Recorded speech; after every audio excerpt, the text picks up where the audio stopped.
Section 6 of Boyhood, by Leo Tolstoy, translated by C.J. Hogarth. This recording is in the public domain. Section 6, Chapters 21 through 24. Chapter 21. Katenka and Lubotshka. Katenka was now 16 years old, quite a grown-up girl, and although at that age the angular figures, the bashfulness, and the gaucherie peculiar to girls passing from childhood to youth usually replace the comely freshness and graceful, half-developed bloom of childhood, she had in no way altered. Still, the blue eyes with their merry glance were hers, the well-shaped nose with firm nostrils and almost forming a line with the forehead, the little mouth with its charming smile, the dimples in the rosy cheeks, and the small white hands. To her the epithet of girl, pure and simple, was preeminently applicable, for in her the only new features were a new and young lady-like arrangement of her thick flaxen hair and a youthful bosom, the latter an addition which at once caused her great joy and made her very bashful. Although Lubotshka and she had grown up together and received the same education, they were totally unlike one another. Lubotshka was not tall, and the rickets from which she had suffered had shaped her feet in goose fashion, and made her figure very bad. The only pretty feature in her face was her eyes, which were indeed wonderful, being large and black, and instinct with such an extremely pleasing expression of mingled gravity and naivete that she was bound to attract attention. In everything she was simple and natural, so that, whereas Katenka always looked as though she were trying to be like someone else, Lubotshka looked people straight in the face, and sometimes fixed them so long with her splendid black eyes that she got blamed for doing what was thought to be improper. Katenka, on the contrary, always cast her eyelids down, blinked, and pretended that she was short-sighted, though I knew very well that her sight was excellent. Lubotshka hated being shown off before strangers, and when a visitor offered to kiss her she invariably grew cross, and said that she hated affection, whereas when strangers were present Katenka was always particularly endearing to Mimi, and loved to walk about the room arm in arm with another girl. Likewise, though Lubotshka was a terrible giggler, and sometimes ran about the room in convulsions of gesticulating laughter, Katenka always covered her mouth with her hands or her pocket-handkerchief when she wanted to laugh. Lubotshka again loved to have grown-up men to talk to, and said that some day she meant to marry a hussar. But Katenka always pretended that all men were horrid, and that she never meant to marry any one of them, while as soon as a male visitor addressed her she changed completely, as though she were nervous of something. Likewise, Lubotshka was continually at loggerheads with Mimi, because the latter wanted her to have her stays so tight that she could not breathe or eat or drink in comfort, while Katenka, on the contrary, would often insert her finger into her waistband to show how loose it was, and always ate very little. Lubotshka liked to draw heads, Katenka only flowers and butterflies. The former could play Field's concertos and Beethoven's sonatas excellently, whereas the latter indulged in variations and waltzes, retarded the time, and used the pedals continuously, not to mention the fact that before she began she invariably struck 3 chords in arpeggio. Nevertheless, in those days I thought Katenka much the grander person of the two, and liked her the best. Chapter 22. Papa. Papa had been in a particularly good humour ever since Woloda had passed into the University, and came much oftener to dine with Grandmamma. However, I knew from Nicola that he had won a great deal lately. Occasionally he would come and sit with us in the evening before going to the club. He used to sit down to the piano and bid us group ourselves around him, after which he would beat time with his thin boots (he detested heels, and never wore them), and make us sing gypsy songs. At such times you should have seen the quaint enthusiasm of his beloved Lubotshka, who adored him. Sometimes, again, he would come to the schoolroom and listen with a grave face as I said my lessons. Yet by the few words which he would let drop when correcting me, I could see that he knew even less about the subject than I did. Not infrequently, too, he would wink at us and make secret signs when Grandmamma was beginning to scold us and find fault with us all round. "So much for us children," he would say. On the whole, however, the impossible pinnacle upon which my childish imagination had placed him had undergone a certain abasement. I still kissed his large white hand with a certain feeling of love and respect, but I also allowed myself to think about him and to criticize his behaviour, until involuntarily thoughts occurred to me which alarmed me by their presence. Never shall I forget one incident in particular which awakened thoughts of this kind, and caused me intense astonishment. Late one evening he entered the drawing-room in his black dress-coat and white waistcoat, to take Woloda, who was still dressing in his bedroom, to a ball. Grandmamma was also in her bedroom, but had given orders that, before setting out, Woloda was to come and say good-bye to her.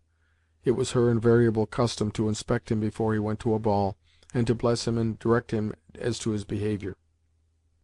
The room where we were was lighted by a solitary lamp.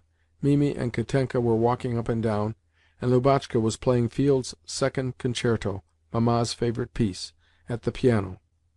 Never was there such a family likeness as between Mamma and my sister. Not so much in the face or the stature as in the hands, the walk, the voice, the favourite expressions, and, above all, the way of playing the piano and the whole demeanour at the instrument. Lubotshka always arranged her dress when sitting down just as Mamma had done, as well as turned the leaves like her, tapped her fingers angrily, and said "Dear me" whenever a difficult passage did not go smoothly, and, in particular, played with the delicacy and exquisite purity of touch which in those days caused the execution of Field's music to be known characteristically as jeu perds, and to lie beyond comparison with the humbug of our modern virtuosi. Papa entered the room with short, soft steps, and approached Lubotshka. On seeing him, she stopped playing. "No, go on, Luba, go on," he said, as he forced her to sit down again. She went on playing, while Papa, his head on his hand, sat near her for a while. Then suddenly he gave his shoulders a shrug, and, rising, began to pace the room. Every time that he approached the piano, he halted for a moment, and looked fixedly at Lubotshka. By his walk and his every movement I could see that he was greatly agitated. Once, when he stopped behind Lubotshka, he kissed her black hair, and then, wheeling quickly round, resumed his pacing. The piece finished, Lubotshka went up to him and said, "Was it well played?" Whereupon, without answering, he took her head in his two hands, and kissed her forehead and eyes with such tenderness as I had never before seen him display. "Why, you are crying!" cried Lubotshka suddenly, as she ceased to toy with his watch-chain, and stared at him with her great black eyes. "Pardon me, darling Papa. I had quite forgotten that it was dear Mamma's piece which I was playing." "No, no, my love. Play it often," he said, in a voice trembling with emotion. "Ah, if only you knew how much good it does me to share your tears!" He kissed her again, and then, mastering his feelings and shrugging his shoulders, went to the door leading to the corridor which ran past Woloda's room. "Waldemar, shall you be ready soon?" he cried, halting in the middle of the passage. Just then Masha came along. "Why, you look prettier every day," he said to her. She blushed and passed on. "Waldemar, shall you be ready soon?" he cried again, with a cough and a shake of his shoulders, just as Masha slipped away and he first caught sight of me. I love Papa, but the intellect is independent of the heart, and often gives birth to thoughts which offend and are harsh and incomprehensible to the feelings. And it was thoughts of this kind that, for all I strove to put them away, arose at that moment in my mind. Chapter 23. Grandmamma. Grandmamma was growing weaker every day. Her bell, Gasha's grumbling voice, and the slamming of doors in her room were sounds of constant occurrence, and she no longer received us sitting in the Voltairian armchair in her boudoir, but lying on the bed in her bedroom, supported on lace-trimmed cushions. One day, when she greeted us, I noticed a yellowish-white swelling on her hand, and smelt the same oppressive odour which I had smelt 5 years ago in Mamma's room. The doctor came 3 times a day, and there had been more than one consultation. Yet the character of her haughty, ceremonious bearing towards all who lived with her, and particularly towards Papa, never changed in the least. She went on emphasizing certain words, raising her eyebrows, and saying "my dear," just as she had always done. Then for a few days we did not see her at all, and one morning St. Jerome proposed to me that Woloda and I should take Katenka and Lubotshka for a drive during the hours generally allotted to study. Although I observed that the street was lined with straw under the windows of Grandmamma's room, and that some men in blue stockings, undertakers' men, were standing at our gate, The reason never dawned upon me why we were being sent out at that unusual hour. Throughout the drive, Lubotshka and I were in that particularly merry mood when the least trifle, the least word or movement, sets one off laughing. A pedlar went trotting across the road with a tray, and we laughed. Some ragged cabmen, brandishing their reins and driving at full speed, overtook our sledge, and we laughed again. Next, Philip's whip got caught in the side of the vehicle, and the way in which he said "bother the thing" as he drove to disentangle it almost killed us with mirth. Mimi looked displeased, and said that only silly people laughed for no reason at all. But Lubotshka, her face purple with suppressed merriment, needed but to give me a sly glance, and we again burst out into such Homeric laughter, when our eyes met, that the tears rushed into them and we could not stop our paroxysms, although they nearly choked us. Hardly, again, had we desisted a little, when I looked at Lubotshka once more, and gave vent to one of the slang words which we then affected among ourselves, words which always called forth hilarity, and in a moment we were laughing again. Just as we reached home, I was opening my mouth to make a splendid grimace at Lubotshka, when my eye fell upon a black coffin-cover which was leaning against the gate, and my mouth remained fixed in its gaping position. "Your Grandmamma is dead," said St. Jerome as he met us. His face was very pale. Throughout the whole time that Grandmamma's body was in the house, I was oppressed with the fear of death, for the corpse served as a forcible and disagreeable reminder that I too must die some day, a feeling which people often mistake for grief. I had no sincere regret for Grandmamma, nor, I think, had any one else, since, although the house was full of sympathizing callers, nobody seemed to mourn for her from their hearts, except one mourner whose genuine grief made a great impression upon me, seeing that the mourner in question was Gasha. She shut herself up in the garret, tore her hair, and refused all consolation, saying that now that her mistress was dead, she only wished to die herself. I again assert that, in matters of feeling, it is the unexpected effects that constitute the most reliable signs of sincerity. Though Grandmamma was no longer with us, reminiscences and gossip about her long went on in the house. Such gossip referred mostly to her will, which she had made shortly before her death, and of which as yet no one knew the contents except her bosom friend, Prince Ivan Ivanovitch.